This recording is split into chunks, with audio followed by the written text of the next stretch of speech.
आप देख रहे हैं अल्फा डिफेंस हिंदी में आपका स्वागत है। आप हमें ज्वाइन कर सकते हैं सोशल मीडिया पर, फेसबुक, इंस्टाग्राम, ट्विटर और इंग्लिश व्यूअर्स हमें ज्वाइन कर सकते हैं अल्फा डिफेंस इंग्लिश पर।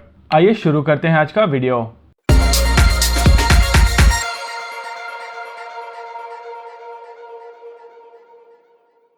आज के इस वीडियो में हम लोग बात करेंगे F-35 लाइटनिंग 2 के बारे में। फोर्ब्स में एक आर्टिकल आया है जिसकी हेडलाइंस है कि F-35 लाइटनिंग 2 एक फेलियर फाइटर जेट है और इस चीज को यूनाइटेड स्टेट्स ऑफ अमेरिका की एयरफोर्स की तरफ से एडमिट किया गया है।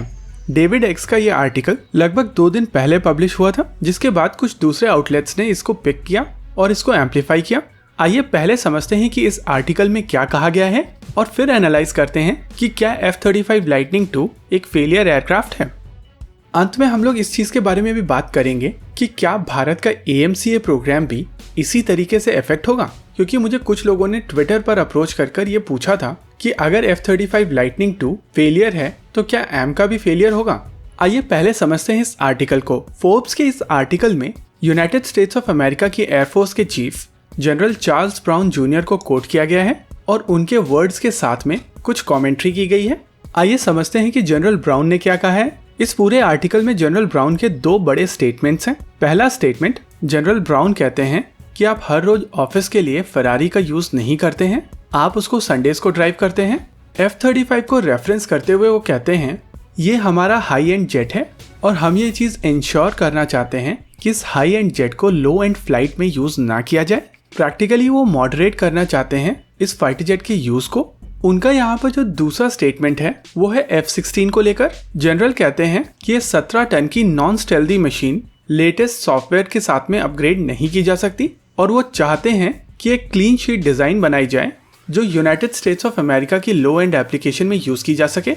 और इन्हीं स्टेटमेंट्स के अराउंड डेविड एक्स की तरफ से कहा गया है कि F-35 लाइटनिंग 2 एक 5th जनरेशन फाइटर जेट है जो एक बगी फाइटर जेट है, यानी इसमें बहुत सारे बग्स हैं और इसके मेंटेनेंस पर काफी ज्यादा खर्चा आता है। इसी वजह से ये सिस्टम काफी ज्यादा अनरिलायबल है। ये अनरिलायबल वाली बात, बग वाली बात या कॉस्ट वाली बात United states of America air force की तरफ से नहीं कही गई है, ये पत्रकार डेविड एक्स की तरफ से कही गई है। और यहाँ पर बहुत जरूरी है उनका कॉन्टेक्स्ट समझना, लेकिन उससे पहले ये भी जरूरी है ये समझना कि F-35 लाइटनिंग 2 को क्यों बनाया गया था। इस फाइटर जेट को US फोर्सेस के 5 अलग अलग तरीके के फाइटर जेट्स को रिप्लेस करने के लिए बनाया गया था। ये फाइटर जेट्स से F-16, FA-18, A-10, F-117 और हैरियर। इस फाइटर जेट के पीछे जो आइडिया था वो था नंबर्स को कंसोलिडेट करके इकोनॉमी ऑफ स्केल्स को हासिल करना और इस फाइटर जेट की कीमत को कम रखना।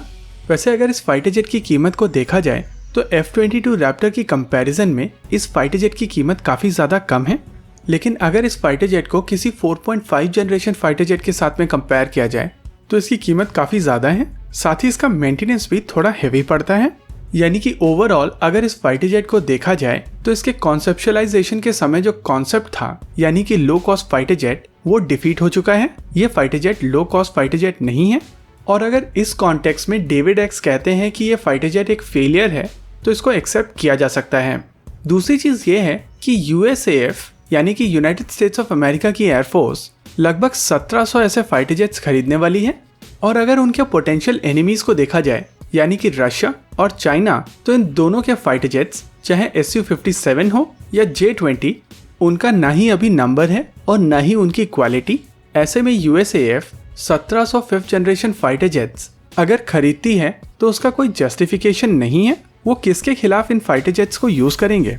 ऐसे में अगर F-35 को एक डिसेंट नंबर में लेकर और बाकी नंबर्स एक 4.5 जनरेशन फाइटर जेट से पूर्ण किए जाएं तो बचे हुए फंड्स को वो next generation fighter jet program में इन्वेस्ट कर सकते हैं जो अपनी पहली फ्लाइट भर चुका है। अगर कैपेबिलिटी की बात की जाए तो F-35 एक काफी ज्यादा कैपेबल फाइटर जेट है और जो नेक्स्ट जनरेशन फाइटर जेट्स हैं उनके मेंटेनेंस में एक अच्छा खासा खर्च आता है। इस वजह से इस तरीके के फाइटर जेट्स को स्पेसिफिक रोल के लिए रखा जाएगा और बाकी काम एक 4.5 जनरेशन फाइटर जेट से किया जाएगा। ऐसे में इस फाइटर जेट को फेलियर कहना जस्टिफाई नहीं किया जा सकता।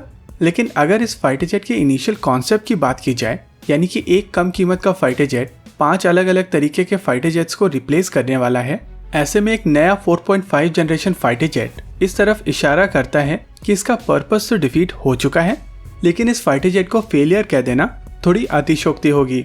यूनाइटेड स्टेट्स ऑफ अमेरिका के लिए जो सबसे बड़ी परेशानी है वो है F-16 फाइटर जेट नए सॉफ्टवेयर और सेंसर्स के साथ में अपग्रेड नहीं किए जा सकते और USAF के चीफ ये चीज एक्सेप्ट कर रहे हैं। अगर इसको भारत के कॉन्टेक्स्ट में देखा जाए तो भारत AMCA की लिमिटेड यूनिट ही एक्वायर करने वाला है और ये जो USAF की जो क्लीन स्लेट फाइटर जेट की रिक्वायरमेंट है, वैसी सिमिलर रिक्वायरमेंट के लिए हम लोग देश में तेजस मार्क 1A और तेजस मार्क 2 बना रहे हैं। यानी कि जो USAF की परेशानी है वो भारतीय सेना के ऊपर एप्लीकेबल नहीं है। AMCA प्रोग्राम भारत के केस में एक स्पेसिफिक रिक्वायरमेंट के लिए बनाया जा रहा है और इस फाइटर जेट को उसी हाई एंड एप्लीकेशन के लिए ही रखा जाएगा। इसी के साथ आज के इस वीडियो में रखते हैं केवल इतना ही। आपको क्या लगता है बताइए हमें कमेंट सेक्शन में। आगे आप कौन सा वीडियो देखना चाहते हैं बताइए हमें कमेंट सेक्शन में। वीडियो को अंत तक देखने के लिए धन्यवाद। अगर आपको वीडियो पसंद आया हो तो आप इसे अपने दोस्तों के साथ जरूर शेयर करें और अगर नहीं पसंद आया तो बताइए हमें कमेंट सेक्शन में आखिर क्यों। देखते रहिए अल्फा डिफेंस। धन्यवाद। जय हिंद।